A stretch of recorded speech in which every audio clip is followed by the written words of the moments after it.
Indy, my friend, how are you? Guy, I'm happy, bro. I'm so happy. The weather is pretty perfect right now. It's hot and I'm a sun baby, so I just shine when the sun's out. It makes everyone happy, doesn't it? It does, yeah, yeah. And then when you realize they're controlling the weather, then that means they're controlling our emotions. And then it makes me realize, is this happiness even mine? That's a very good point. Yeah. And do you know what I've noticed for the last couple of days? No chemtrails here in Devon, which is Yeah. really unusual. So they are actually giving us some time out. But what I have noticed is a not a crystal blue sky. It's like a kind of a Mm, foggy blue sky. So there's no chemtrails, but it's like it's there. It's fully there, you know. And it's funny you mentioned yeah. chemtrails. I've just come from the park and I was reading your book, which is this one, the conspiracy theorist one. And I'm only on C. Yeah, obviously it goes from A to Z.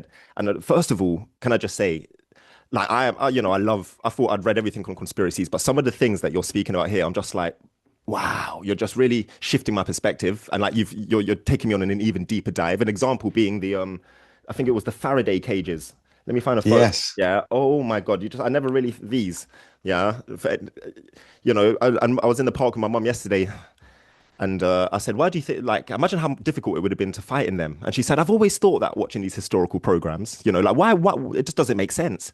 And then I read the whole chapter to my mum, and we was like, "Wow, what if it was because it was an advanced civilization and they had energy weapons, and this was a way of, dispersing the energy when it hit the individual person." Blew me away, And then your chemtrails, the idea of Gnosticism. I was like, Yes. no one's connected chemtrails and Gnosticism, and the idea that yes, we can't leave the firmament maybe physically, but esoterically and spiritually, we do leave it as we astral project maybe. And but there is some kind of like maybe portal we have to leave through. And if they are covering that with aluminium, strontium, barium, all of these different chemicals, and it's like an actual block into that realm. It's just like, wow, man, Guy Anderson is taking us to next level. So just, yeah, thank you. And I highly recommend it. It's a great Oh, conspiracy. thank you. Thank you. There's also another element to the chemtrails, and that is if they were going to pull off Project Bluebeam, Yeah. then will the metal they've put into the atmosphere enable them to have some sort of backdrop to be able to project images onto? Yeah. Like a film, like a metallic film that Yeah, they could then. exactly. Yeah, yeah, yeah. Yeah, And then of exactly. course you went deep into how it's all involved with people like Gates who are now buying up all the farmland, and the actual metals are destroying the crops on such a deep DNA level of the crop that we're going to be forced to have insect food. And when you just think of the agenda, and I've just come from I'm in South London right now. I was on my local high street. I've never seen anything like it. They locked off the whole of Sutton. Yeah, this is like edge of Surrey. They've locked off the whole high street, and they've got these like on tripods facial recognition cameras, and there's like a massive police van, and the police are just standing there talking to Margaret and having a nice tea. But there's like 30 of them. I'm standing there recording them while the average clone is just walking through, just ignoring it. And I'm like, this is such a significant step towards this totalitarian, evil potential 15-minute city world, and we're seeing it live right now. I often wonder if the police themselves, or the majority of them, really know what's going on. Because I Mm. think if they knew who was pulling the strings and the purpose of all of this, a lot of them would probably quit. Well, it's like he said in the book as well. It's the same for the people who are actually driving these aeroplanes with the chemtrails. If they truly knew what they were doing, then unless they've got some separate land outside of what we consider Earth, then why would you be destroying your own children's future? You know? Yeah, yeah, I totally agree. Some people believe that they're actually drones because they've been filmed Mm, mm. pulling maneuvers that really would be very difficult for a person to do Yeah, without passing out. The acceleration of some of the directional changes. yeah, Some yeah, yeah. people believe that there couldn't possibly be someone inside there, but I Mm, don't think that's the case with all of them, maybe some. And yeah, you're right, do they realize that they're poisoning their own land and they might be getting paid an awful lot of money to do this? But yeah. have they any idea of the long term effect of what it's going to cause for their children and their children's children? They are destroying the land. And at the same time, they're poisoning us. Yeah. But it does make me think that we are kind of just the top surface people, and there is different land masses that have pure air and water, and maybe the inner earth. I'm sure you've heard the Mm. theories of the inner earth where they've got their own mayors and they've got their own streets and lampposts and their own inner sun. So, the possibilities of where they could be, is endless, really. I once heard the earth described as a lump of Swiss cheese. just full Mm. of holes, different Yeah, yeah, caverns. And yeah, we know there are yeah, tunnels everywhere. There are yeah, civilizations that have gone underground throughout different civilizations. We know that. What yeah. and also we can connect the DUMBs, you know, these deep underground military bases. Why are they deep underground? Hmm. Now, Hmm. is it because they're working with a certain race of beings Yeah, that needs a different sort of I suppose, a different air to breathe? Perhaps it's got a higher level of other elements like you know, sulfur. You know, I don't know, yeah, but are there reasons for them being underground? yeah, yeah, yeah, And you know, so they can actually work with alien races, or what we would refer to as yeah. alien races. So you know, is it methane that they need? You know, why underground? Mm, mm. And I think that perhaps the reason that these bases are underground is because they are connected to civilizations and tunnels that have been there for a very long time, and they're working together, shared Yeah, technology. You know. yeah, yeah. I live in Ramsgate, and there's such massive tunnels there, and then, like, you can actually they say anywhere in Thanet, you're 15 minutes away from an entrance to an underground tunnel. And the whole thing was because of the Blitz. And I've gone like into the tunnel with my mom on the tour. And it's just insane that the underground tunnels that the public can buy tickets to go and see.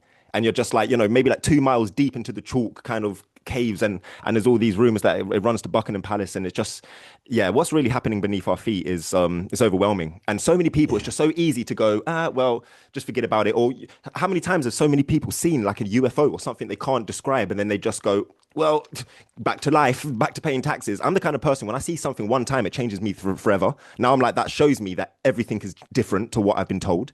Do you know what I mean? And it just shifts me Yes. completely. Instead of just going back, I can't ignore it. I'll never forget that one thing I saw, which is unexplainable, you know?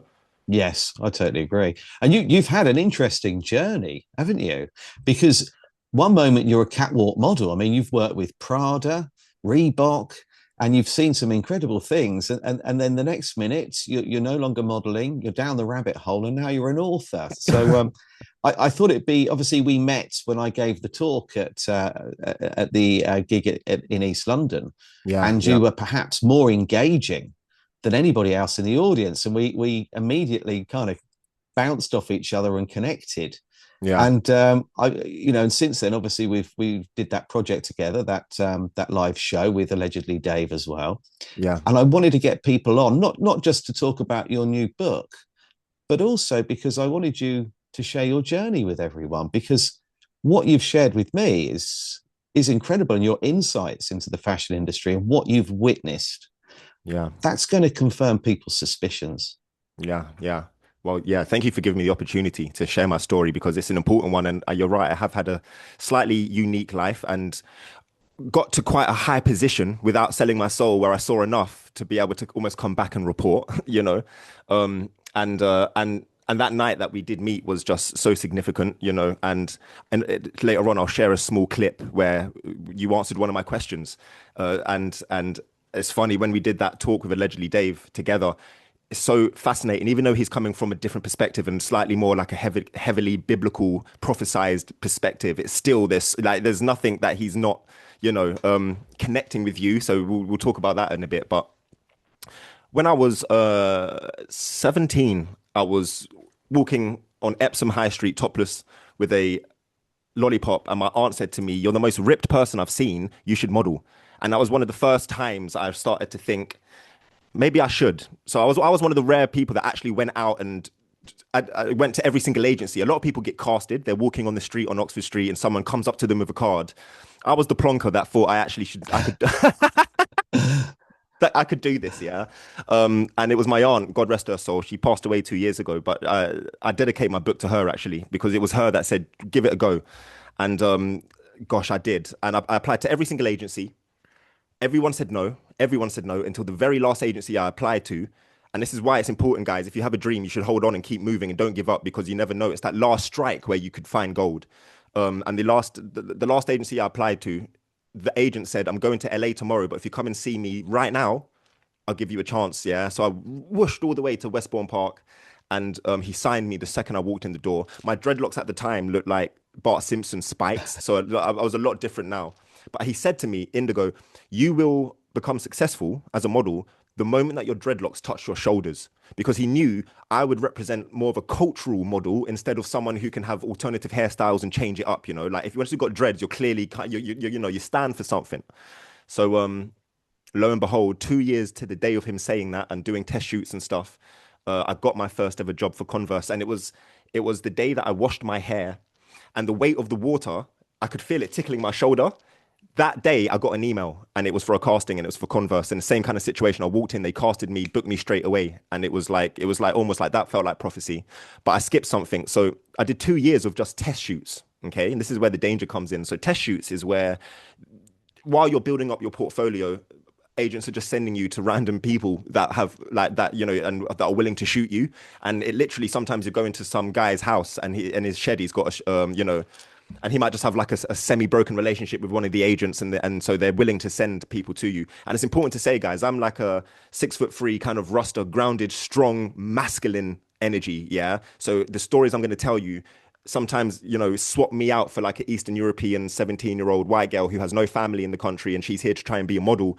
They're also going through the same situations I'm going through, so you can see how much more vulnerable they could be, you know. And so if the audacity of some of the stuff that's happened to me as a big strong masculine man, I'm like, wow, what are they doing to people more vulnerable?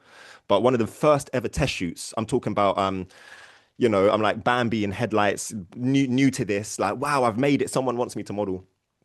I go to a university in King's Cross, and I go to the basement, and you know there's a few models lining up, and there's this guy, and he says to me, "Are you comfortable being naked? Because if you're going to be a catwalk model, you have to be comfortable being naked. You have to be comfortable getting your clothes on and off," which is a truth. You know, when you're on in Milan or something, and you've got three different outfits, and you're doing a catwalk, and there's only 5 minutes for the whole catwalk, you've got to be fast. But never do I need my genitals ever exposed. It doesn't never ever has to happen. But I didn't know this, yeah. So like, you know, 18 years old at the time, just signed, first test shoot, basement. I'm standing there naked, holding myself as he's taking photos of me. And I don't even put any clothes on. It was just like, yeah, this is just to see if you're good. Like, we just want to meet the models. Anyway, I leave that casting. Well, it wasn't even, it was a shoot, test shoot. Ring up my agent and I said, I'll be honest, I felt a bit uncomfortable. Like, who was he? And the agent says, we don't know what you're talking about. Oh That no. someone had hacked the agency's site and just got a load of models to turn up to King's Cross. They just hired a room there and they were just taking photos of us. So to this day, there's photos of me all over the world, no doubt, on the black web, holding myself. Luckily, I didn't actually get fully naked, but that was the first red sign to me very early on. And so I kind of, from that moment, held myself quite differently. I was always quite in my own energy, sitting in the corner in castings, reading my own book, not really talking to people. You know, I'm not really, you know, I wasn't a massively a drug taker at the time. So everyone's like, you know, in that world. And I was kind of just, I was also rising as a Buddhist. So I became a Buddhist when I was 21. I chant Nam Myoho Renge Kyo. I'm a Nichiren Daishonin Buddhist. And, you know, being told you're the king of the jungle and the whole cosmos is inside you and that your whole life has meaning, and then being dragged around a room by Vivienne Westwood like you're a piece of meat and not to have a voice is quite a difficult world to navigate, both of them. And I've actually had documentaries made about my life. I'll have to send you the links so you can pop them in Have underneath. you really? Two documentaries. One of them is called The Buddhist Model, and the other one's called Barefoot on the Catwalk. So you know, intimate look into my life. Because before I got signed, my mum just moved to Grenada with my brother and my stepfather at the time, and she didn't know, but I ended up living in real crazy circumstances. Like basically trap houses. Like I was living in a house once with 15 Polish men, and I was the only one that could actually afford to have one whole room to myself because the government was paying me my whole, and they were like subletting, and the amount of racism and attacks that would go on. And at the same time, I'm now becoming the face of like JD Sports while also living in a trap house. No, I was living in the YMCA when I became the face of JD. So anyway, the crazy start to my kind of early 20s as a model. I had no idea what you'd been through, and you persevered. You just kept on going, and for 2 years, it was just test shoot after test shoot Test shoot after until test shoot. until And you, and finally Converse yeah. knocked on your door. I mean, that's a big one to land as well, isn't it? And I'll never forget it. I was walking along Kingston upon Thames High Street with my girlfriend at the time, and I've never seen myself in billboards. I'd see myself in print magazines at this tour. So this is one thing also. Test shoots do sometimes get used for, you know, like an editorial or stuff, something, but you'll never get paid, but they're getting paid, the photographer. So there's all these things you start finding out, you know, like where did these photos go to? Um, but I'm walking up Kingston High Street to go to Nando's. I walk past JD Sports and I see myself massive on this like it's like this like box cardboard poster, and I dropped to my knees. I was just like, and JD Sports growing up, by the way, for my culture, young black men in London, is the king of trainers. We all love trainers and all that foolishness. So JD Sports was like iconic, really, you know, for me to be the face of it.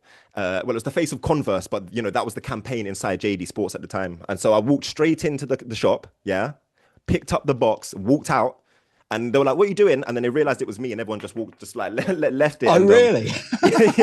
yeah. And I did that for 10 years of my career. Whenever I saw myself, I walked straight in and just took it. And I said, "You can, you know, I never got paid what I was supposed to for this. I'm taking this." That was my attitude, you know. And no one ever said anything. You never got stopped. I'll be honest, people felt quite uncomfortable, and they also feel quite overwhelmed when they suddenly realize, oh my gosh, like, you know, imagine you're just someone in JD who's like a cashier, you've been working there for a month, staring at my face, and then I walking. And it was always in, like, you know, Wolverhampton. It would always be like a random small JD I would do it in. So it was like, you know, I wouldn't go into the flagship store. That's brilliant. So from there, you eventually ended up in Milan on the catwalk. So my dream actually, when quite quickly realized, was that I loved catwalk. I loved the adrenaline. I loved being able to be in the hustle of it. It was like a drug to me, to be honest. And I still can't wait to do catwalks again for a much more benevolent agent. Um, but yeah, the first job I ever did, which was massive, was for a company, it blew up. I won't say the name of this company because this company is so massive, and it's intertwined with the Italian mafia that I have to be wise. But they blew up so big out of the blue that even Gucci and Prada, they had no idea how they were going to contend with this random new brand. And I'm talking about, I'm walking on a catwalk with Tiger the rapper, who's like one of the biggest rappers from America, while there's police cars doing donuts around me while I'm walking. Yeah, can you imagine the budget? Yeah, donuts around me while I'm walking, and you got like you know, the most famous people in the crowd watching, you know, the Kanye Wests of the world, that kind of stuff. And so that was when I started to realize I'd gone to a new level. You know, when people are flying you out on a first class flight just to see if a pair of jeans fit you, that's it. That's when you know, okay, well, people are starting to see me and respect me. So I started to recognize, you know, I was one of the first to walk with dreadlocks in Milan. There was someone like in the early 80s, but like I was like, and I was one of the first as well to open up female fashion week, so women's week, as a man. So they flew me in to open up a women's catwalk, but they bust a man to start. Like, so like I like for me, if I had never modeled again, I would like to think I definitely contributed towards shifting the whole culture. Kanye West started a brand called Yeezy, and he started to hire loads of catwalk models, which were like basically look like me. Like, look at me, man. Like, you know, like I didn't have like the classic black short hair, like a Tyson Beckford kind of model. I wasn't that kind of like sculpted black smooth mixed race guy. I'm like Natty Dread, but I had the bone structure. And then so Kanye would start hiring like short models or like a model with one arm or a model in a wheelchair. So this whole kind of like alternative, new, funky, urban, hipster style model, I was at the very forefront of that, one of the first. And now the modeling industry, in my opinion, is so crazy now. Like some of the last jobs I was doing, I remember being in Tenerife for a massive sports brand in this country. And the owner of the company's on cocaine, just racking it up on the table. It's like, we've just finished the shoot. And he says to me, "Yo, Indigo, since we made you the face of the brand, the footfall in Oxford Street, yeah, is 40% more." Now, you have to understand, we're talking about tens of millions of pounds just because they put me as the face, yeah. But I'm walking away with a 3 grand job, like 3 grand for like a 1 week shoot. And then I found out that I like to call these models my fluffers. So a fluffer is someone who's like, they're behind me, they're cool, but they didn't quite get the A-star job. But you know, they're there to like make me look solid, like my gang. But I'm the focus. Now there was a white guy, shorter than me, and he'd never modeled before, but he'd been on stuff like MTV, X on the Beach, Made in Chelsea. And he had like at the time maybe 1 million followers on Instagram. And I'll never forget. This was the moment I started to realize things will never be the same. I'm sitting there. I've just found out that I've made the store 40% more footfall when they made me the face of the company. And there's a guy who's respectfully in the modeling industry, respectfully, like the short people, it's a different world, you know, like not that you can't, he can do campaigns, but catwalks with such different models. I'm a portfolio cat model with 10 years of experience. You're someone that was on TV, respectfully, not with a talent. You just because, you know, you swear a lot and drink and like you're one of them kind of people. And that person goes and tells me, Indigo, I would hate to know what you're getting paid because I'm getting paid 10 grand. Remember, I'm getting paid three, but I've made the company 40% more footfall. So I don't know if this is now a racist thing. I don't know what's going on. Or is it now they're shifting from portfolio style agency models to social media models? Yeah. So Yeah. now people are, it's about, and do you know what, Guy? Let me tell you, I got the most joy because a year later, the same company hired me and I took the job. They hired me, but they didn't hire the social media model. They've gone back to portfolio models. And I said to him again, 2 a.m, he racked up on coke. I said to him, why? What happened with that guy? And they said, oh, Indigo, we paid him all this money, and it was in his contract to advertise it on Instagram. So part of his contract, the reason he was getting paid is that they wanted the million Right. people to see the photos. Guy, Mhm. 90% of his followers were 16-year-old white girls.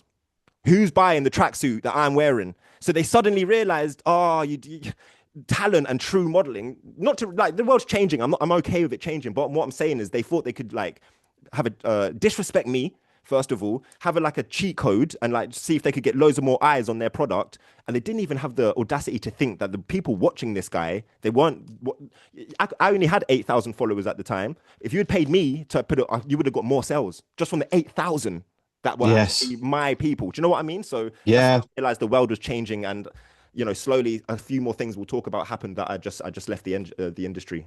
Yeah. Because the demographic with your following is actually their target audience. Exactly, exactly. So that's when I realized, yeah, the game's changing. And you know, at first it was amazing, like I said, when the Kanye West style models came and it was all alternative. But then what happened is they then stopped looking on at modeling agencies. Where I was in my agency, I was like that one person that represented that. Now on, it was just through TikTok and social media, you know. And also that's another thing. Yeah, there maybe 3 grand was nothing to pay me. Yeah, but there's no doubt a guy that looks a bit similar to me that will take it for 50 quid to be the face of JD Sports, 100%. Yeah. Yeah. So, Absolutely. what do I do? You know? And that, of course, dilutes everything, doesn't it? It just lowers the amount that people are going to get paid generally if someone out there is willing to do that. Yeah, yeah. So that's the world we're still kind of experiencing, and I actually just got I kind of had a 360 moment. I've just been pulled back into the industry last Sunday for an incredible guy who's one of the world leading hairstylists, and he asked me to come through, and it's someone that I've been working with actually, and he actually named the whole collection the Strawman collection, which is something I'm super passionate about. He made me the muse, and you know he paid me what I asked, and it was so much respect and like just unity on set. And I realized this is like I said I wouldn't come back until certain people were starting to become exposed, which is already happening on the Jeffrey Epstein files, and that I was respected by a benevolent, you know, client. And it was the most amazing shoot. And like I said, for me to be the muse of the shoot, and it to be based on the straw man, which is a concept about sovereignty in the birth certificate Yes. in the modeling industry. And I was just like, okay, cool. I had to step away. And this is why it's important, guys. Like sometimes you have to step away even though you don't want to, because you have to speak your truth always. But the Most High or the universe or some benevolent energy is going to give you back everything, and it will be even deeper. The foundations, when it comes back to you, will be even deeper for standing in your heart. I just want to say that it's so important. Like, I also believe in the law of returns. I don't think that you should go out there doing good things just so you get something back, but I mm, think it's recognized.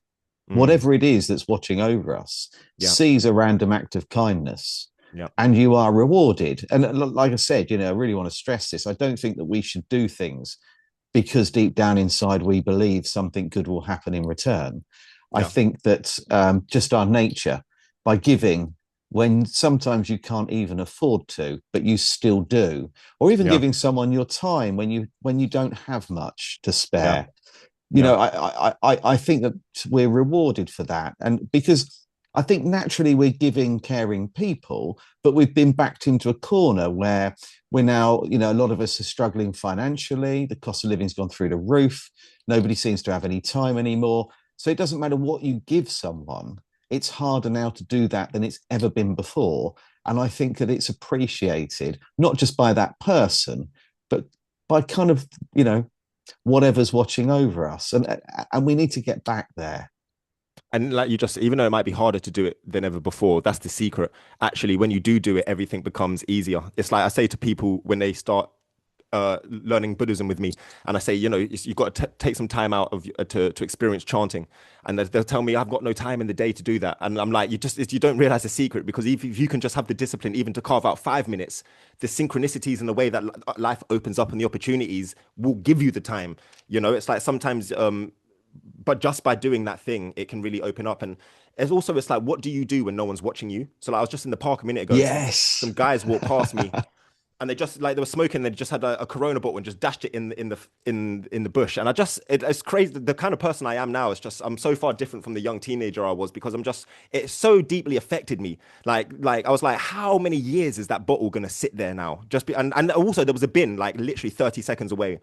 And so, you know, when I walked out, I just put my hands through the stinging nettles and pulled it out, because I have a relationship with the park. Whenever I ground myself in a park and I put my feet in that soil, it's helping me to clear away all of the, the positive electricity and the 5G and all of them frequencies. And so to me, it's like a symbiotic relationship. Whenever I sit in a park, because you've allowed me to sit there and have a smoke or whatever and relax and ground myself, I have to take at least one piece of rubbish and as an exchange. It's like it's non-negotiable. And if everyone adopts that attitude, the butterfly effect is pretty strong, you know. Funny, I smoke roll ups, and I think it's my only vice. I don't really drink. I don't, I try to eat carefully. You know, my wife is big on nutrition, so you know, I've always got someone watching over me to see what I'm eating, Yeah, yeah, especially when I think she can't see. But you know, when I'm out and about, if today we've just come back from Exeter, and if I can't find an ashtray to yeah. put a cigarette out in, then I put it out in my hand and Wow, put it in my back pocket. I mean, I wow. don't stub it out in my hand, you know, but with my fingers, I sort of rub it until it's out, and then put it in my pocket and wait until I find a bin.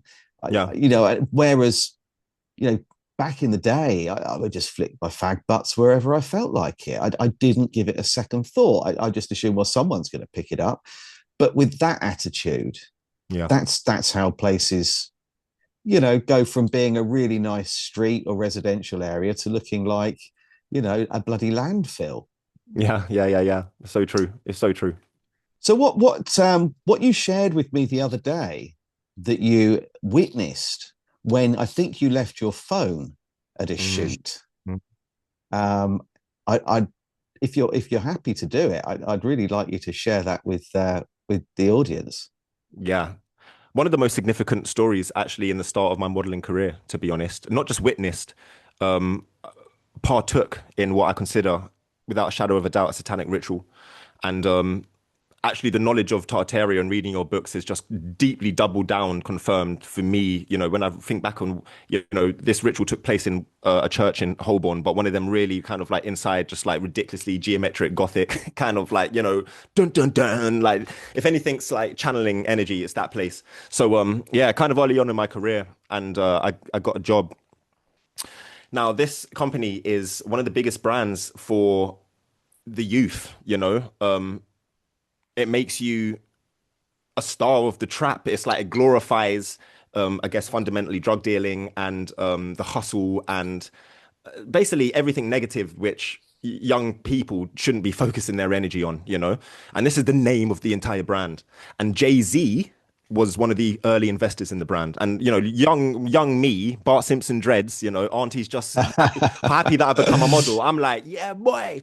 But I was also Buddhist at this point. So there were significant things in the story which when it was happening, I was like, whoa, red flag. So I get this job, and it's a presentation now. So you know, most people know catwalks, but a presentation is when you stand static in like some kind of position. You could be sitting there for an hour maybe, and buyers from like Selfridges or these kind of big companies, they walk around in like an exclusive um presentation show, and they see the clothes on the models. So that's what a presentation is, yeah, just for people unaware. So I'm in this presentation, and we're standing on this kind of rug or some kind of whatever. And we're standing all in these different positions, which I now, without a shadow of a doubt, know it was the positions of a pentagram. When I think of it now in my head, we were positioned very specifically.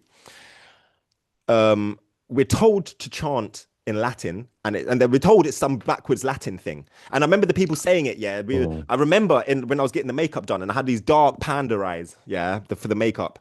And I remember people making these jokes about Bone Thugs and Harmony, and how I don't know if they had a song, and it's one of the first times if you played it backwards, it said like 666, like like that classic. That was some of the early kind of predictive programming in the music industry. And I remember the model speaking about it and laughing about it. Yeah. Um, because the whole Latin backwards thing come up. So people are saying like, awkwardly, dude, like, this sounds satanic, yeah. but we're all getting on with it still because we're just doing what we're told.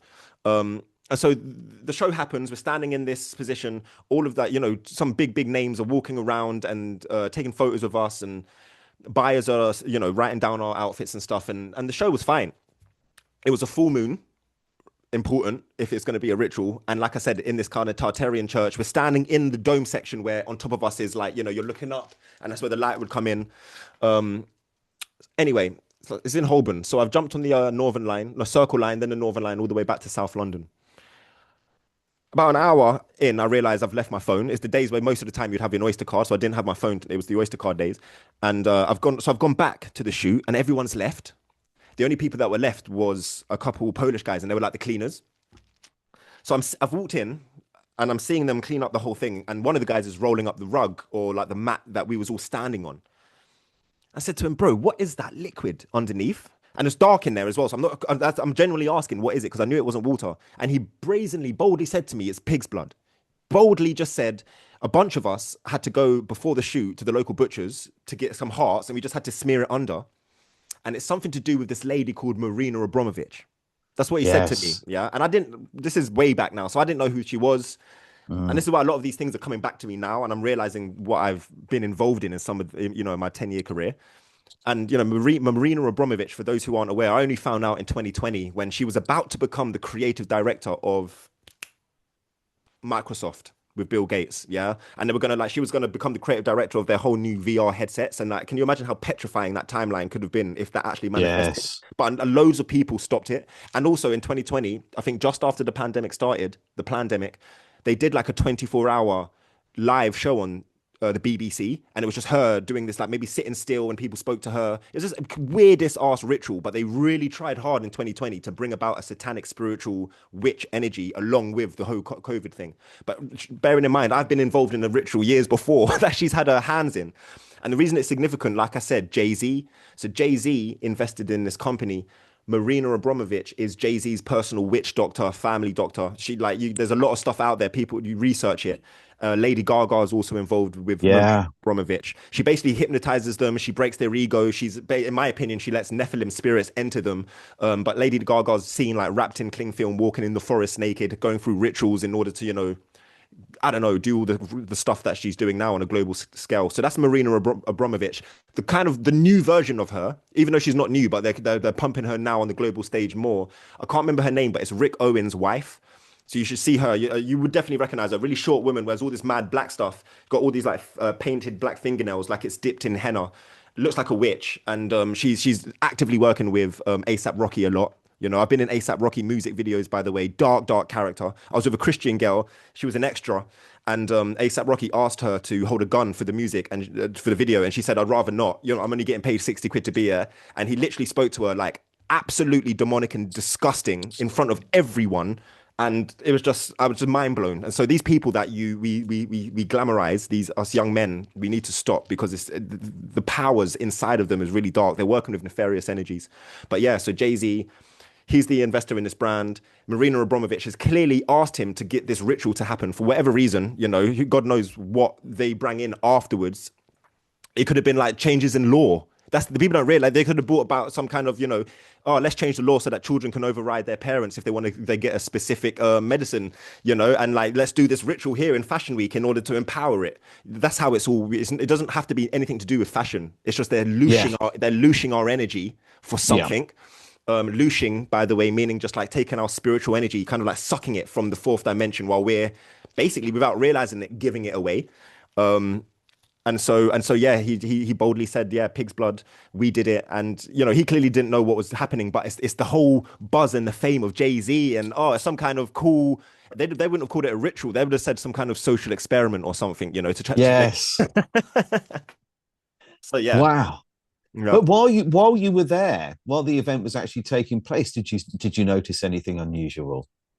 Well, other than when they asked us to chant backwards in Latin, I knew that was wrong. I knew, fundamentally knew, Mm. because I'd already been practicing Buddhism for a few years. I knew the power of chanting. I'm someone that chants at least an hour a day myself. So when they're saying to chant something which I don't understand, and then backwards, it took me a long time before I even had faith in my own practice to trust it. So that was a big red flag. And hearing all the models laughing about bone thugs and harmony, earlier was that was my spider senses tingling. But I'm also I can't remember how old I would have been, but I'm young. I'm smoking a lot, and I'm not smoking roll ups. Yeah, and we're having a great time.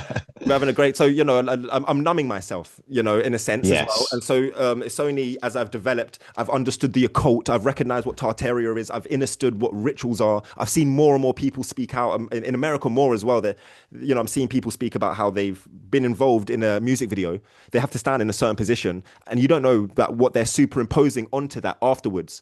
And so Of course. you're just standing there dancing, and then afterwards you're standing next to an artist with a massive like Satan next to you or something. And so I think people's eyes are starting to open, and I think it's more people are starting to share stories like this, and it's like we're starting to connect the dots of how we've been used, and we're being used. And that's just one ritual. There could be another ritual, like when in Liverpool, I think it was 2 years ago, the guy just started driving through and like knocking everyone over. To Yeah. me, and and you look like a mannequin inside. That's another ritual, because the whole world's looking at it. Everyone's speaking about Michael Jackson. Whatever your opinions on him are, that's a ritual right now, because there's a massive war, and if everyone's just speaking about this right now, there's something they're doing ritualistically on us. I believe.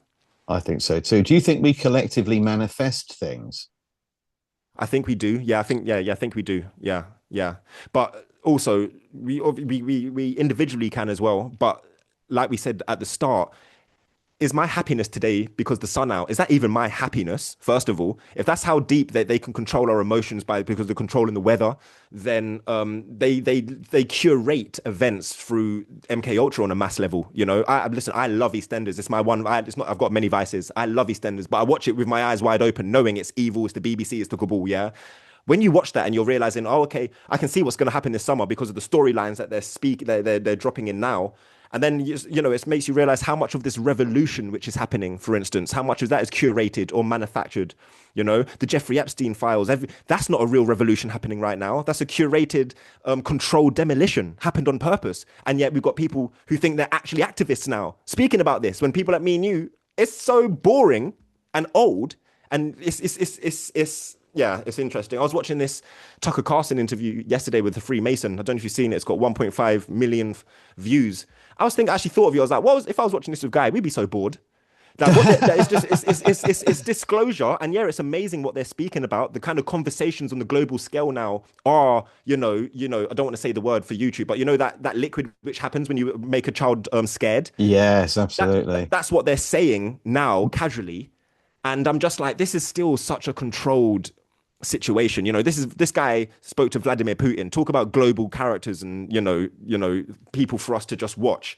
And it's 4D chess. They're so deep ahead of us that I do question how many of these thoughts are mine. And that's why I chant a lot. That's why I reflect a lot, to purify myself as much, to make sure I'm listening to Indigo's heart, not the whispers of. Because I listen to my friends' opinions, and my friends aren't even maybe acting like how I am. I'm actually no doubt listening to what the system want me to listen to. Do you know what I mean? Do you have friends that are completely on a separate page to you, that don't get what you're talking about, that what we would call the NPCs? Do you know what? Everyone in my life, I've personally, physically in my life, the old friends from my like high school days, I would think that they all know what I'm speaking about, yeah, but they don't take no action at all, zero, yeah. So they're very much happy just getting a mortgage, having a child in a hospital, and giving it the heel prick test, even though that means the Vatican now owns your child. And even though I've told you that, you don't question me, you don't ask, let me take your Nando's and can I just speak to you, Indigo? So I'm sad, I'll be honest. There's a lack of courage I've sensed in some, because when you got a friend like me who's been telling you for years your birth certificate enslaves you and blah blah blah. if you don't even say this is a bit overwhelming, can you come and explain? Because I'm about to have a child. I find it hard to like want to go to a festival with you this year because we're just from, you know, you're not my people kind of anymore. I still love you. And actually, everything I do is for you in a way for the future. I don't have children, you know, and so it makes me sad.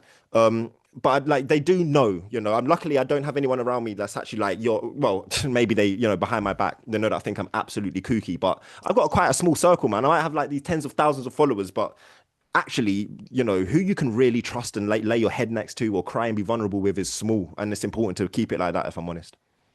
I think you're right. I learned that during the pandemic. I started putting things on Facebook, and all of a sudden, people switched off from me. A lot of people didn't want to hear what I was saying. And one person in particular, he was an usher at our wedding. I'd known him since I was about 27 years old. You know, I'm 55 now. So it was a long time. Wow. And we clashed, we fell out, we didn't speak. And a couple of years went past. He kept putting on Facebook that he'd had his booster. I've had another booster. And to say to everybody, I'm doing my bit. You know, he Yeah. was coming from a good place. And I kept saying to him, stop doing this. You know, there's something not right. Yeah. It went quiet. We didn't speak for a while, for, you know, a good couple of years. And then out of the blue, he sent me a message saying that I know we don't agree on certain things, but it would be nice to see you. I've just been diagnosed with terminal cancer. Oh, bro. And do you Now, know what? Wow. this was a man who ex military, went from the army into the police force. He was physically fit. He was running marathons, healthy, always happy, very, very positive, happy, upbeat person. Nothing Wow. got him down. Yeah.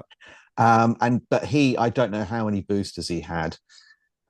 And the sad thing was that we reconnected, and you know, obviously, I would never say anything like, you know, I bloody warned you, or you shouldn't have done it. He knew, I knew, we didn't have to go there, Yeah. and we kept planning to meet up because I knew he was running out of time. He looked completely different. He'd bloomed, all the different treatments he was on.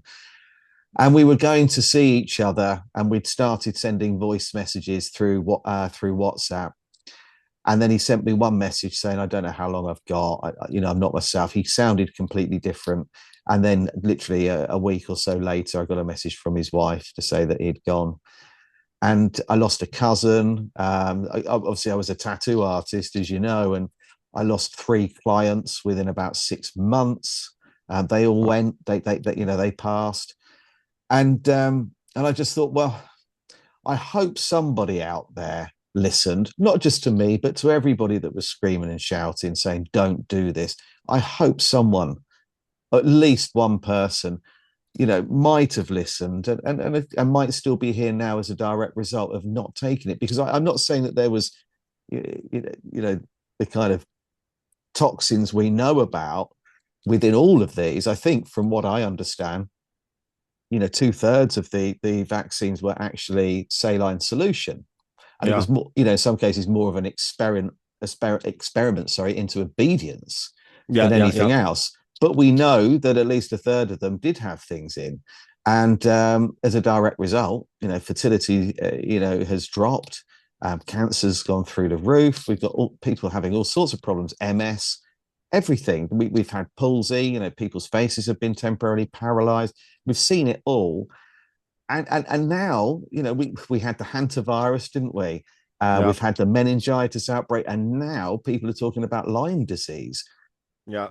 You know, five. Ebola. I heard Ebola's just gone again. Yeah, that one's yeah, and it seems that they're trying to not only get us to one way or another take another vaccine, Yeah. but at the same time that they're trying to reduce, you know, cattle, poultry farming, anything to do with us eating naturally. They're trying to cull Yeah. livestock ultimately, I think, because of push to synthetic meat, and as you said earlier on, you know, eating bugs. Well, you know, the Lyme disease one is kind of an overwhelming one because, first of all, so the film Leave the World Behind, Oh, made by the Obamas, yeah, it's something. To me, it's one of the best occult weapons, honestly, of the 21st century. And I think for hundreds of years it will be studied when we realize what's happening right now. Truly, one of the best occult weapons. basically everything's happened in that film, yeah, other than the actual coup d'etat, the civil war. You know, the planes falling out of the sky, Air India, the noise to me represented by the synchronized attacks in Europe at the same moment when like all the blackouts happened and like all of the big stores were like attacked. That's like a synchronized chaos. Um, and then there's obviously the tick that bit the boy, and then he gets the Lyme disease and his teeth comes out, yeah.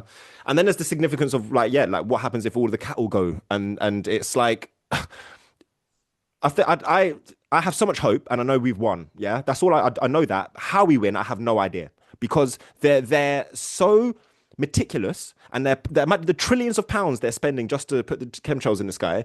Their plans are working like clockwork. It's undeniable. Like the ship that comes up and then you know it beaches. Yeah, a year to the day almost in Baltimore, America. A ship just I don't want to say drove. What do you call it? Like sailed Sailed, yeah. into the bridge and it collapsed. That was the second biggest bridge in America, bringing in fertilizer and stuff for building. So they're now having to use helicopters. They said 19 years they reckon maybe until that's rebuilt. So they're slowly. And then there was the riots in LA last year over ICE, and then there was these five selfless driving cars just that were all like burning, which was literally the Tesla cars in that movie. And what Yes. allegedly Dave says about that movie blew me away. It's almost on like a million views on my TikTok. He then went even deeper and he shows you how it's all actually about like slavery and black people, which I was like, I didn't even see it, but it's so deep. So people need to check that out on my TikTok. It's so mad. But like, you know, the scene where if you just, you know, the black people have to go down the decks to sleep under the house while the two white people are sleeping above deck, and the wallpaper is the sea. Yeah, I don't know if you remember, it's like the big C. So it's like stuff like that. It's just like so significant. And so yeah, the Lyme disease thing is just crazy. The hantavirus, the way that it's being exposed so quickly online, being in The Simpsons, being in different movies from like the 70s and 80s, specifically using that virus in like this year, it's just like. Okay, this is beyond the Truman Show.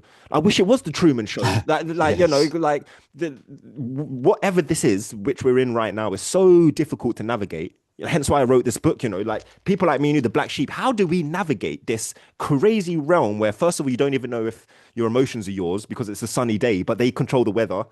Like, to be honest, it's very easy to be paranoid about everything. You could be like, I'm breathing in nanotech and there's fluoride in the tap water and there's like, what skincare do I use? I'm poisoning myself. It's so like, it's hard to just, to recognize also that God is also on this planet as well as Satan. And to remember that, you know, like I'm not a believer in God or Satan, but just metaphorically, you know what I mean? It's interesting you mentioned that film because I can't remember the name of the actor, but the guy that owns the house, the black guy who arrives with his daughter, Mm, I saw him as a kind of a version of Jesus. It was a little bit like there's no room in the inn. It's my own house. They didn't want to let him in.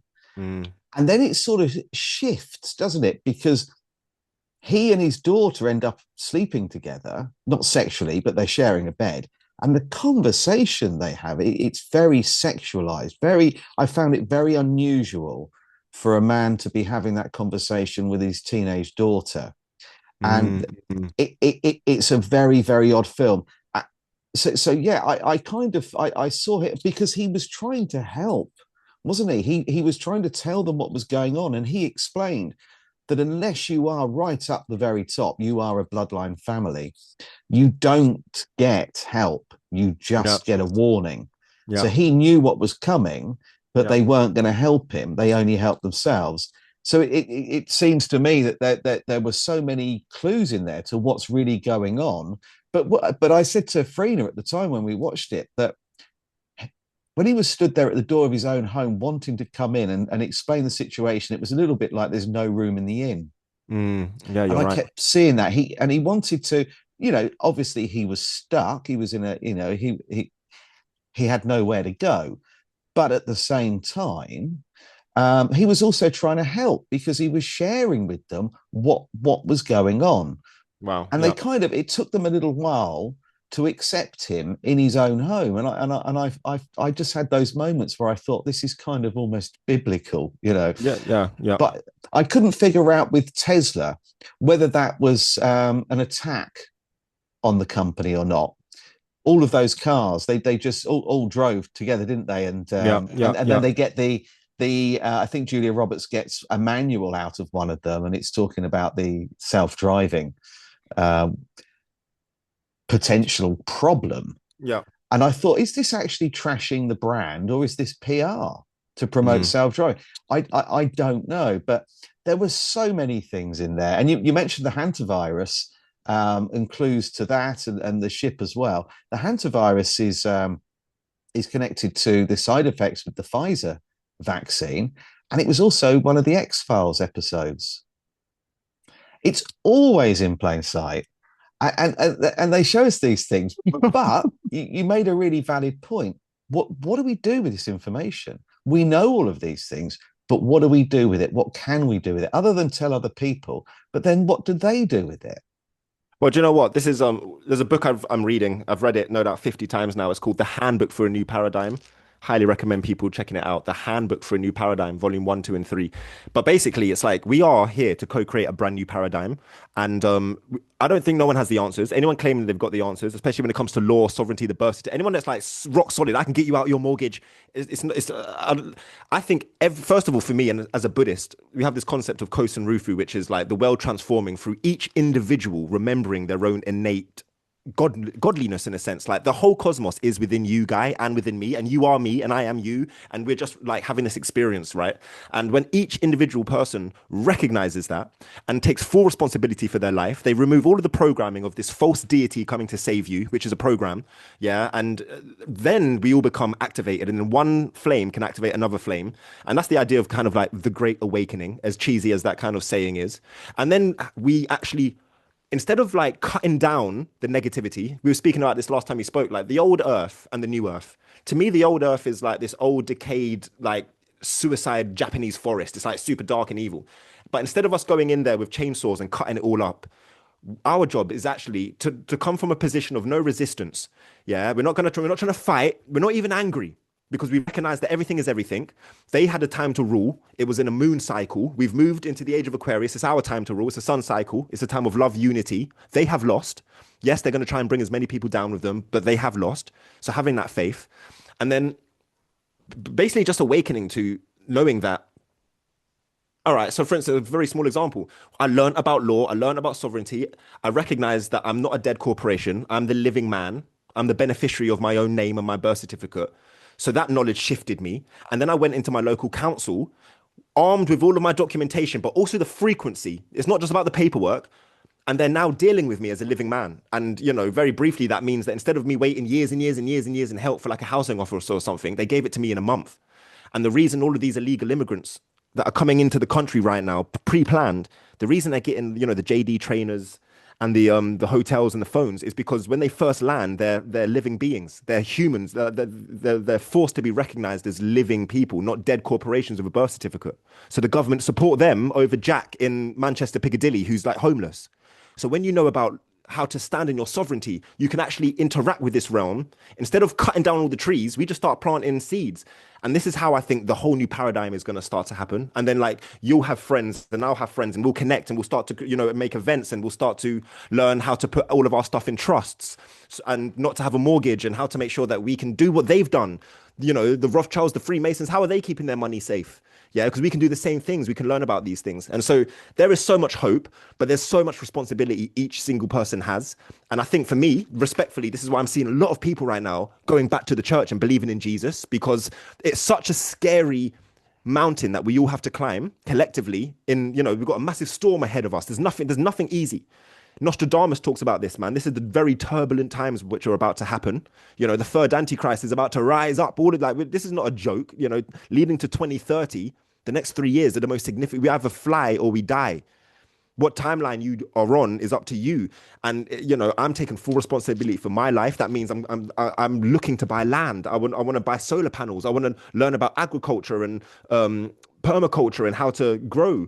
Like, because I've got to take responsibility for myself. If I'm allowing Keir Starmer to be the person to take responsibility, then that will be my life. You know, that will be what was reflected back to me. I'll be fighting in Tesco with a bunch of people for toilet roll when I could have had the dignity to see the state of the world right now and make preparations. And that preparation doesn't mean escaping just off grid and living like, I do believe I want to stay where the people are, but still you can be, you know, I could have hundreds of pounds worth of tins of food in there. That's preparation. That just makes me safe. Yeah, I agree. I think we've got to prepare because we can see what's coming, can't we? Yeah. And they are playing out Agenda 2030. We can see it, and it goes in cycles. You know, each time there's a great reset, it follows exactly the same patterns. Yeah. Yeah. But now it just involves technology instead, and there is this big push.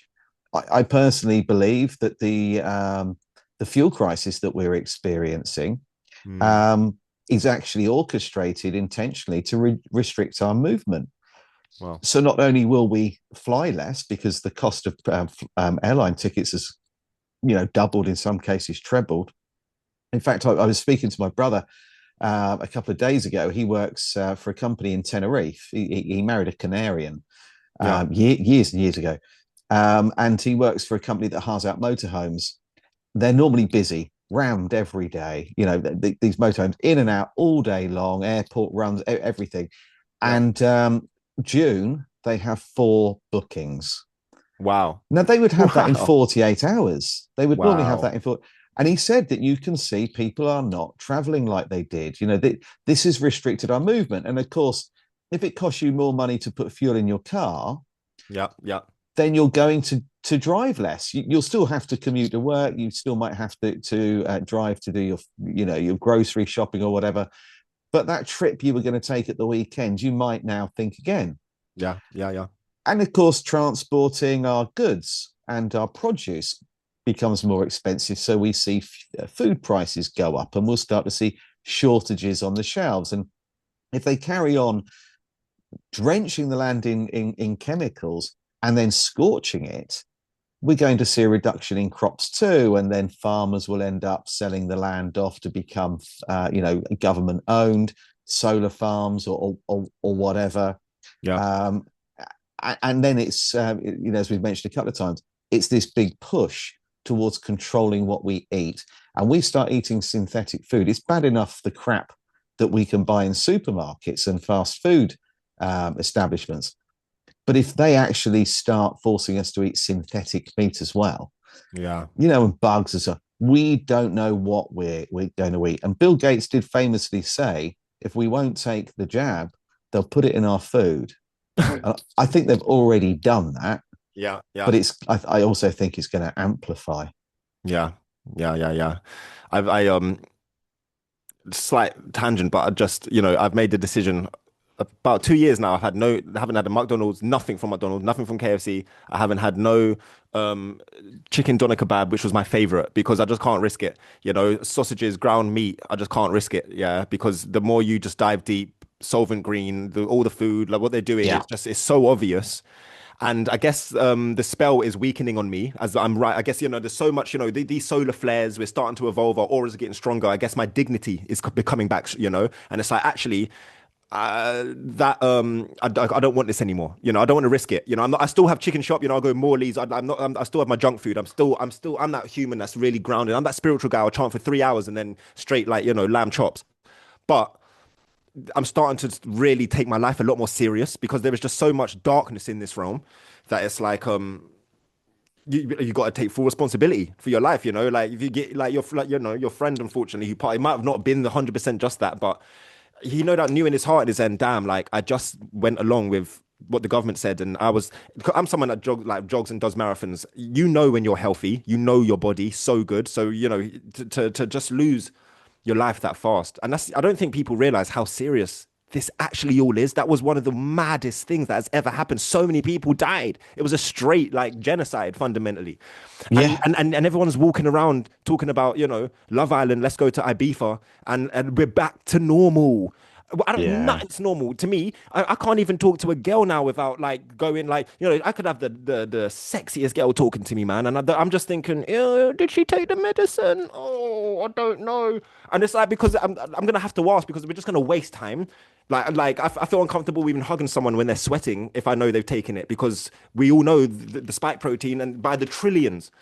Um, I don't give my power away too much. Don't get me wrong, but, like, it's changed everything. Like, even the subtle nuances of dating is just completely different now, because it's like, imagine I really fall for someone, man, and she doesn't tell me that she's taken it.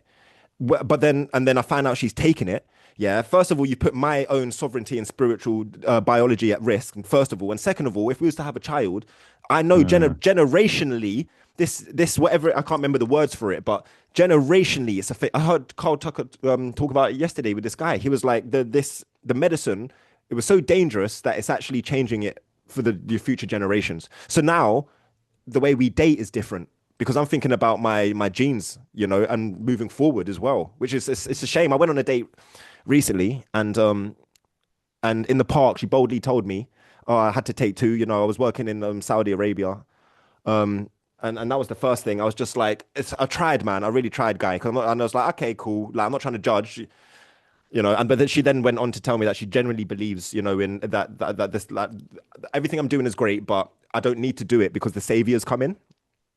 And I just thought, the one time I go on a date and it's, triple vaxxed and believes in Jesus, it's just not for me. But yeah.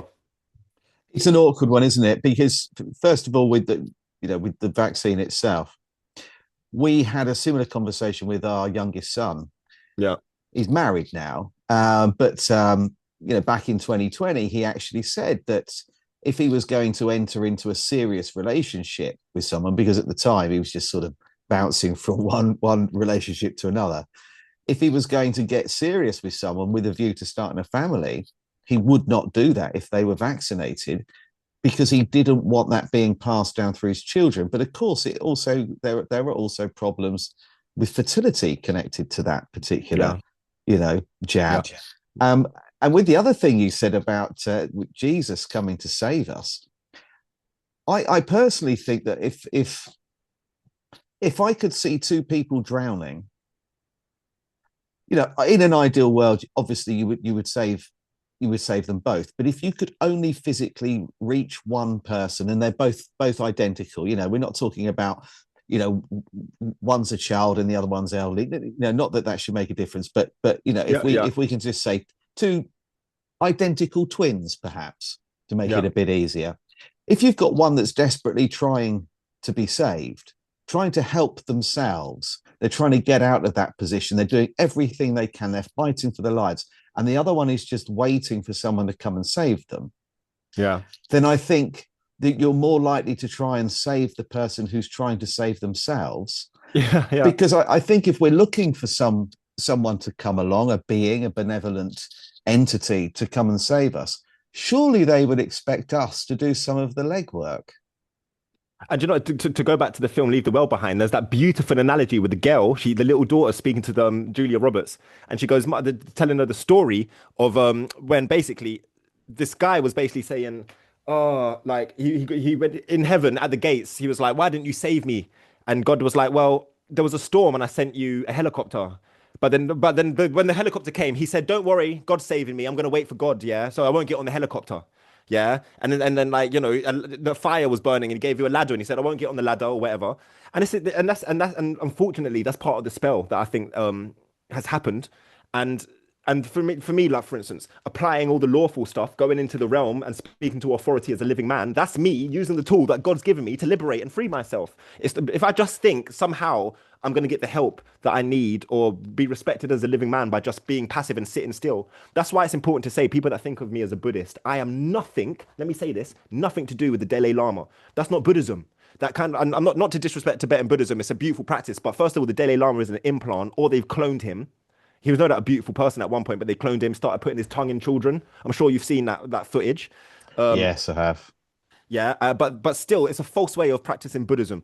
That teaching is passive, just to sit there with your robes and to give up your life to try and find some kind of tranquil happiness at the top of a mountain, while Babylon is graping us and destroying the planet, and we just like have this secular, selfish practice done by design to make us passive. As in my humble opinion, Christianity is keep getting slapped and do nothing and just sit there, and women, you are nothing, yeah, because the patriarchy runs everything, and let's just ignore the power of Mary Magdalene, the first woman to actually see Jesus rise.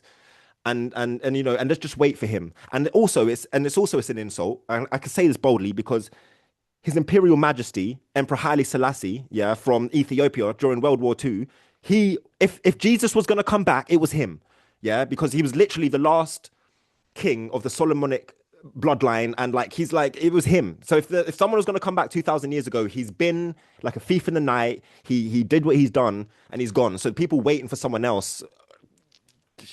Wow. I do think that we've been through the millennial reign and we are in Saint Little season, and it is coming to it to coming to an end. But we're going to have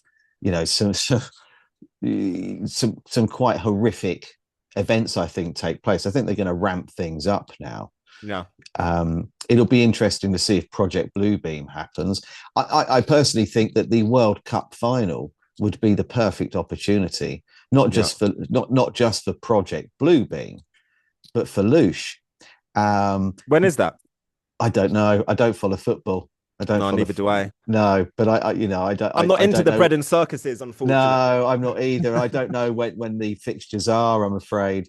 But it'll be interesting to see what happens, because I would have thought that maybe the opening or the final, or a game between two specific countries, where we're going to get the most amount of people across the world at the same time, all watching something happen, because there are very few events where we all tune in together. I'm not saying everybody's going to watch the World Cup final, but people from around the world, regardless of what the time is, are probably going to watch it.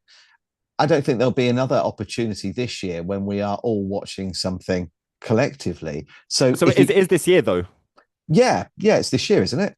Okay, cool. Wow. I'm questioning. I'm doubting myself now, but yes, I wouldn't know. I wouldn't know. But do you know what? When you're speaking, do you know what's made me think of? Have you seen Space Jam with Michael Jordan? Yeah. You know the opening scene where it's the big baseball game, yeah. Yeah. And then like the boy hits it, and then everyone looks up, and they all go silent, and it's like this spaceship just goes past, like. Yeah, I don't know what you think, but for me, any kind of physical structure that turns up, I don't think that will be Project Bluebeam to me. I don't feel the first interaction with with any kind of species is. I think it's going to be interdimensional, very personal. I like any kind of external. Yes. Everyone look at this. It doesn't feel genuine. That will be the Project Bluebeam for me personally. I do believe that, and this is just my personal take on it, that we're going to see what we expect to see. So if you want it to be a biblical event, if you think Jesus is going to return, then you will see that. If you are expecting to see aliens, then you will see that. I do think that it's going to be more than just CGI. I'm trying to see Bob Marley. There's a rabbit hole for you. He's given a pair of Converse, wasn't he? Given a pair of Converse. They had a copper spike in them. Exactly. He doesn't know who gave them to him, but it's connected allegedly to the CIA. He puts them on. Yep. The spike jabs his foot. He gets cancer and dies. Well, there's a guy that's come out and said it. Have you seen the video? There's like this old white guy, and he said like just before his deathbed, he said that we did that to him. Said it, like it's all come out. It's crazy. And also, like, even it's complete tangent now, but just quickly, the Bob Marley, he changed his name. He became he was ordained as a Rasta. Brahan Selassie was his name. Yeah, I might be saying that slightly wrong.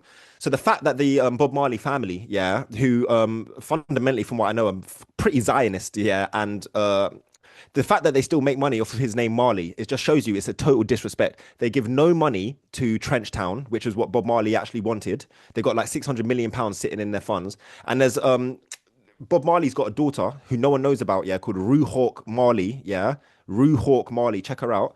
She's on YouTube. She's trying to expose the whole thing. She's saying the whole truth about the Bob Marley, how he knew about, the cabal and, the children's human transportation, and how he got taken out, and how, like, her family are snakes by making money on a name that he actually spiritually evolved out of. I get why you would want to make money to, but at least then give the money back to Trenchtown. So it just shows you even that all these Rastas and amazing people that in the spiritual community playing all this Bob Marley music, yeah, not realizing they're still contributing towards everything he stood against. Do you know what I mean? Spotify, yes. Being on Spotify, like Spotify who are giving money to AI to go to, to wars. I'm not saying that anyone on Spotify, by the way, like I would go on Spotify, I had to. We have to use these things. We spoke about this last time. How complicit are we actually in evil ourselves? We're using iPhones, the iPhone, the symbology of the iPhone alone, the Apple was like, we're literally partaking in it so much ourselves. We just got to try and, like, do our best. Yeah. And I think we need to dip in and out of the system. we've just got to try not to support companies where we can Yeah. that are participating with the World Economic Forum and these agendas. Mhm. And you can find out who they are. You can go onto the internet and find out which companies support the World Economic Forum, and Yeah. just make some choices. I mean, I use Apple products, so and I sell my books on Amazon. Yeah. So Yeah. I personally live in a world where it would be very difficult for me to be able to function without doing that. So I'm not saying that we can completely live independently of the system. Yeah. And to give you an example, I've spoken to people who have said I've disconnected from the system. I'm not in it at all. I don't participate. I don't even have a bank account. But they still have a smartphone, they still have social media, so they are still participating because that's now how we communicate. And it would be Serious. these days quite a lonely life if we didn't have Yeah. social media, in some respects, not for everyone, granted. But I think we need to perhaps move more towards supporting independent retailers, family-run businesses, your local farm shop, um, and perhaps trying to use a greengrocer instead of a supermarket, and just look, and in some cases, if we have no alternative, pick the lesser of the two evils. Yeah. Yeah. But and it might be that, for example, don't go to Costa, definitely don't go to Starbucks. There will be an independent retailer. Yeah. Yeah. There'll be a coffee shop somewhere, unless you're in Amsterdam, and of course their coffee shops are something entirely different. Um, uh, but I think that we also need to make sure that even if we're going to pay by card, Yeah. that we should only support businesses that still accept cash, because a lot of them aren't now. I And know. and this is one step further to removing cash completely, and then everything that we do can be not only monitored but Yep. controlled. Yep. Yep. But one thing that we really need to talk about, so just to keep an eye on the time, we need to talk about your book. Let's do it. Yeah, let's talk about your book. Show you actually, yeah. So it's a digital book at its current stage. I've got publishers talking to me, but it'll be a while still. So I wanted to make it something that's accessible for people right away. I'll show you the front cover, but I'll actually show you the. I'm going to open it up in a minute, but this is a signed copy by Congo Natty. Actually, he said, "Indigo children born to save the world." Salam. Very, very, very honored. Let me show you. Let me share my screen quickly. You might. Oh, I can share it. Great. All right, 1 second. But yeah, so I never thought I'd start this year being an author, to be honest. It's kind of just naturally happened. And as I've shared my story more, I've realized that it's important for me to document my story. Yeah. Let me see if you can see this now. 1 second. Can you see this? Yes, we can. Yeah, perfect. Okay, so yeah, the Black Sheep Survival Guide for those who see too much. The Buddhist Roadman, that's me. The artwork as well is done by an incredible artist in Margate, one of my favorite artists, and it's just, yeah, I'm so grateful. But It's fantastic. It's very, very striking. it's cool, isn't it? Yeah, Yeah, cool. It's cool. yeah, it really I've, is. I've, I thought I'd just share because people don't really know me enough to know why a book by me may be beneficial. So I thought I'd just share the content page in the blurb if that's okay. Yes. So the book is actually, if you was to grab the audiobook, you could absorb the whole thing in an hour and a half. I've made this, it's a survival guide. So it's not it's not like, don't expect a Guy Anderson special to come. It's not that big. It's memoirs of my life and different moments that I've gone through, but I've subtly interwoven the spiritual techniques that I'd learned or used to kind of navigate through them. And it's a book that I've written in the hope that people will study it how I study books as a Buddhist. So we're given guidance by sensei to, if there's someone that you respect or something that you like about someone, to study their book 3 times. I've actually now read your first 2 books 3 times now. Yeah, the conspiracy theorist one's going to take a little longer. It's a much bigger book. But to really absorb the energy, it's important to read it 3 times. So the first time when you read my book or listen to it, just enjoy it on the train, through the park, whatever.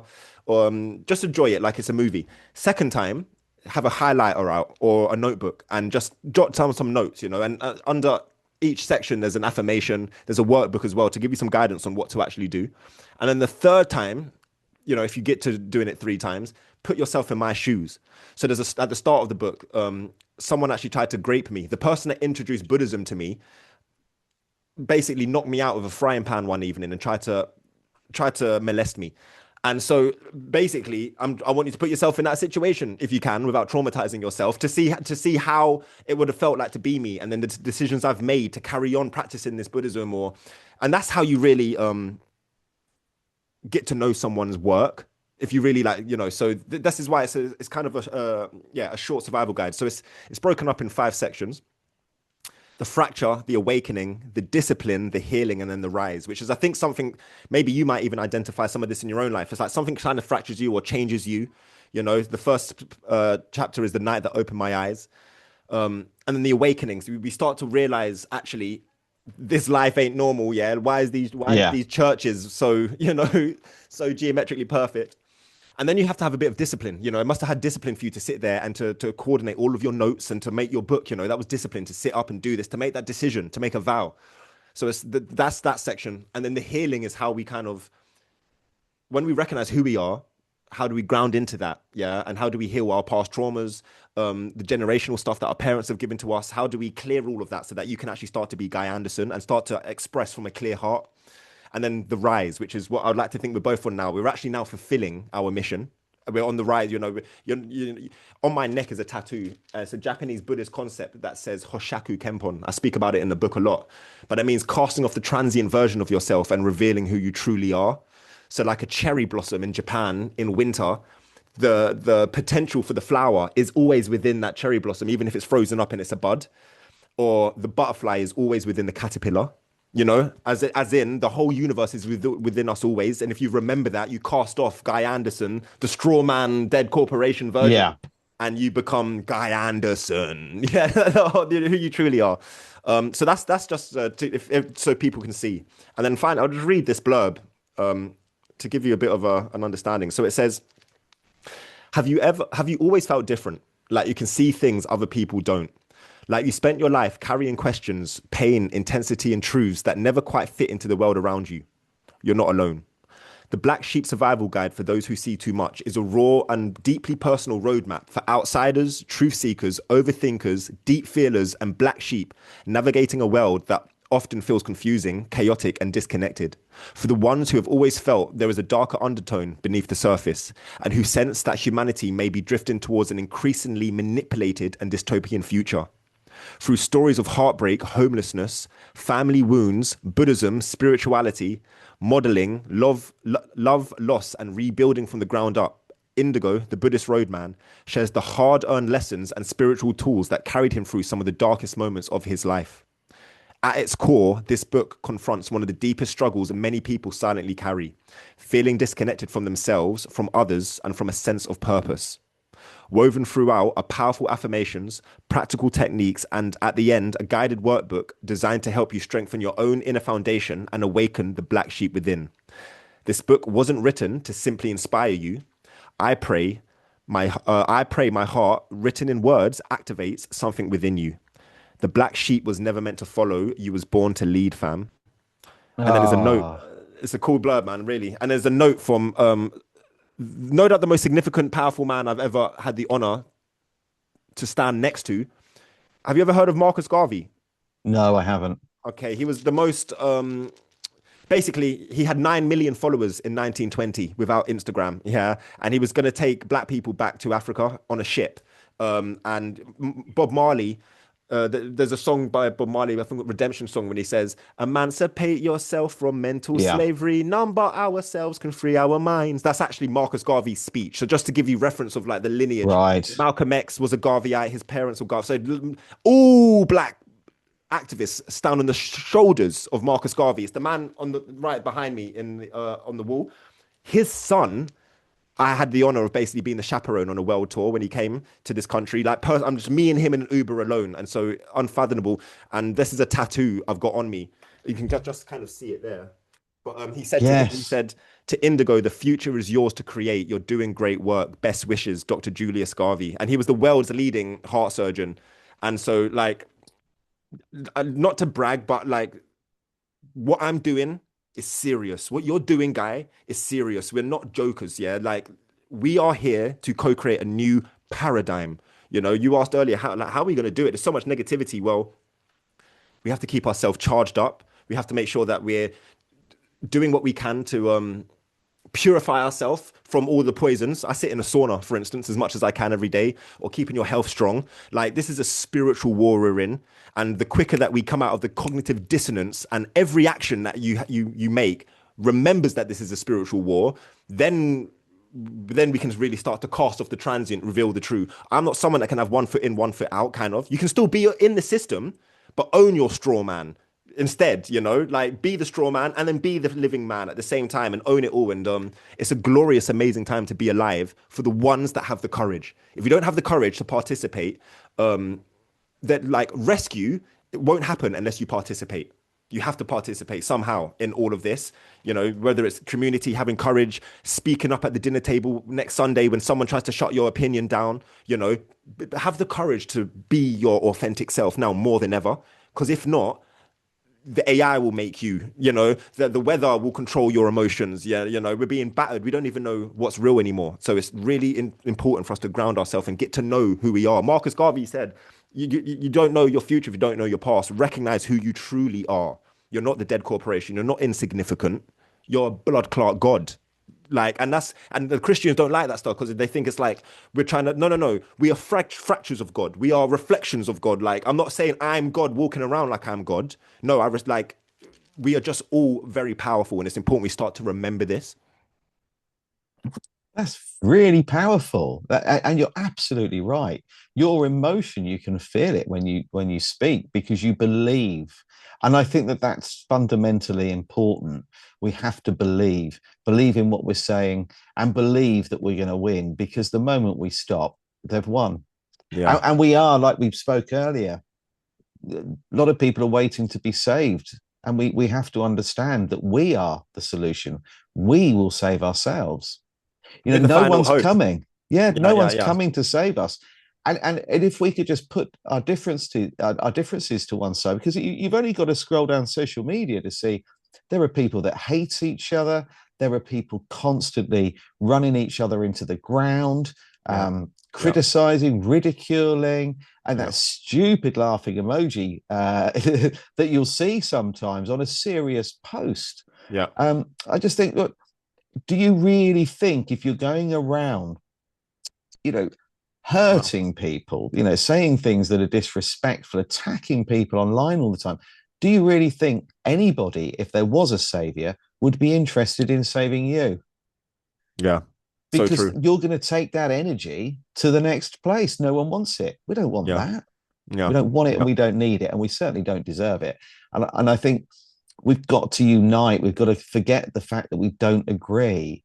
You know, we've got so many different views on religion, Yeah. the moon landing, you know. That Um, alone.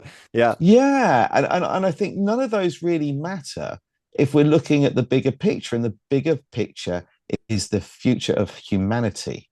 Mm. And that's far more important than did we land on the moon. Um, you know, and what really happened with 9/11. Is Princess Diana still alive? These things are fascinating, and they all go to show that we're constantly being conspired against. But we're not all going to agree on those. But we can all agree on the fact that there is a problem that Yeah. affects us all, and it's the people that are running the show. Yeah. Yeah. Yeah. Yeah.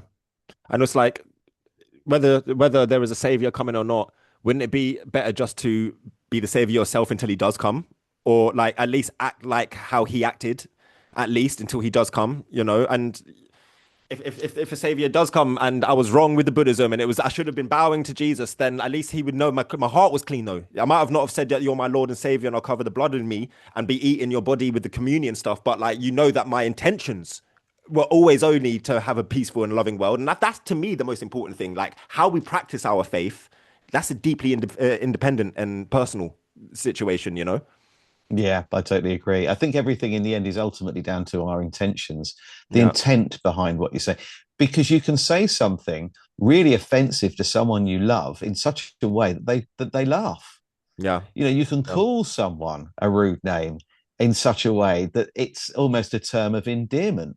Yeah, yeah, But you can also say something nice to somebody that actually in an offensive way, you know, sort of by patronizing or you know, or being sarcastic. yeah, So I think with everything, whether it's something we're doing, like a random act of kindness, or something we're saying, it's yeah. the intent behind it. Mm. And I think that's fundamentally important. I've just sort of clocked the time. We're sort of running out of time, really.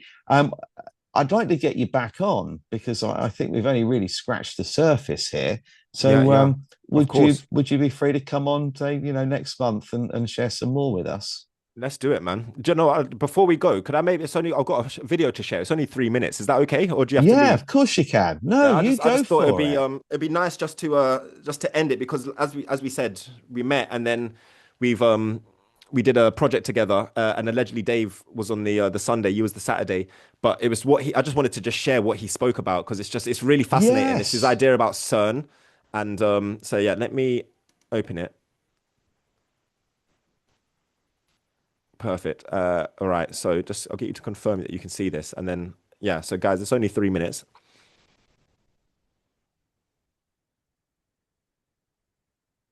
Give me a thumbs up if you can hear it as well. All right, I'm gonna do it now. Yeah, we'll do. No, can't hear anything.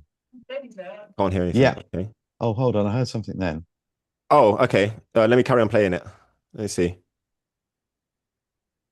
Unless there's is there a button I can share the audio, maybe. Oh, okay. Let me try. There's moving some studies now. I don't know about. And eventually, CERN is going to rip a hole through this reality into the spirit world. These things are going to pour through, and there's going to be these bodies waiting.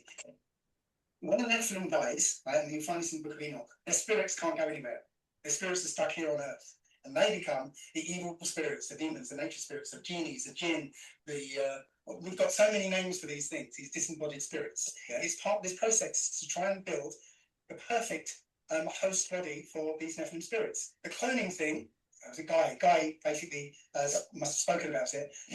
So in the theory there's so many clones coming into Europe, right? That means there's even potentially clones in this room right now. There must be so many. 80% of the Caucasian population. 80% of the Caucasian population goes. So when he says white people, he's talking about the Nephilim. That's it, because they were the only white people. This otherworldly, you know, hybrid species who only marry within themselves to keep that bloodline alive. Yeah. Well, you have this cloning event, which literally created millions of people that were spread out all over the world, and there wasn't a single black clone. There wasn't a single black orphan child that was moved around. Yeah, it was producing capital of the world. If you want surrogate mothers, yeah, they're in Ukraine. IVF or whatever, it's centered in Ukraine. This is where babies are produced. All the child trafficking is out of Ukraine, yeah, because they're producing babies. The war, underneath the war, there was a second narrative, and that was Ukrainian orphans needing homes in the West. So I believe, as I said, they continued that process of creating the perfect host body, and now that they've done so, they've used this idea of the Ukraine war to literally position all these essentially sleeper agents, Nephilim host bodies around the world, so that, let's say there's an event that will happen where a veil will be torn open, a pit will be opened up, and all these Nephilim spirits will be able to pour through and find millions of host bodies just waiting for them. Okay. Oh my God. And again, this is in the New Testament where it talks about, or Apollyon will be opened, and all these spirits will come out. Right. It's in the New Testament. Again, it's coded instructions. Wow. Wow. Right? We got the instructions on how to build the most expensive machine in human history, which was CERN. Right? Now, where CERN is, okay, now I've got a video on my channel about it. It tells you that CERN is built around two places. One is the Temple of Apollyon. Right, so the book says the pits will be opened and Apollyon, the destroyer, is going to come out. Did you hear that then? I did. I did. I've got to say, I find Dave fascinating. Absolutely Same. fascinating. He's. I don't know what's happened here, but I seem to have dropped down slightly. It's weird. Yeah, I'm a big fan of Dave and Mr. Murphy. I know we He's good. shouldn't say Mister, but It's just fascinating how all the theories. There are that's bridges and how he's connecting it to the Bible and just it is just mind blowing and it's a delicious time for information for geeks like us who love to know all this stuff. It's just fascinating. It's also so fascinating. So just thank you for everything you're doing, man. All your research, your diligence, your courage, your politeness online when people think we're crazy. Like you're just incredible, bro, and such an inspiration to me. I'm not very good at being complimented, but thank you. I do appreciate that, and thank you for everything you do. Thank you, and thank you for giving your time. Where do we get your book from? So my book is on my website, which is 5amcreatives.co.uk, and that's five with like the number 5amcreatives.co.uk. I'll send it to you to chuck under here, Yeah, and I'll send you yeah, my please do. documentaries as well, so you can pop actually. Well, to be honest, my documentaries, anyone, it's on my website, so you just scroll down and Perfect. you'll see it straight on my website anyway. So that's the easiest. But yeah, just thank you for taking the time. It's been a beautiful Oh, it's a conversation. pleasure. It's a pleasure, and let's do it again. Let's get maybe we could do this. Do a monthly thing. Let's do it. Yeah, it's important to keep the conversation. And trust me, we're only scraping the surface, really, aren't we? Oh So yeah, absolutely. There's a lot. Yeah, there's a lot more to go. But thank you for giving your time. I'll put a thank you, link Ryan. in below, and Thank you. Thank you. thanks for everybody that watched this. I hope you all enjoyed it as much as I did. Thank you. And hit that like, hit that subscribe, Yeah, man. and let's get behind indie. And And share this to another black sheep. I know if you're watching this, you're a black sheep. Yeah, you got someone else there that's a black sheep. Yeah, come on, let's do this. Let's grow together. Love you guys. yeah. Thanks, Indy. Take care. Bye for now. Bye bye. Bye.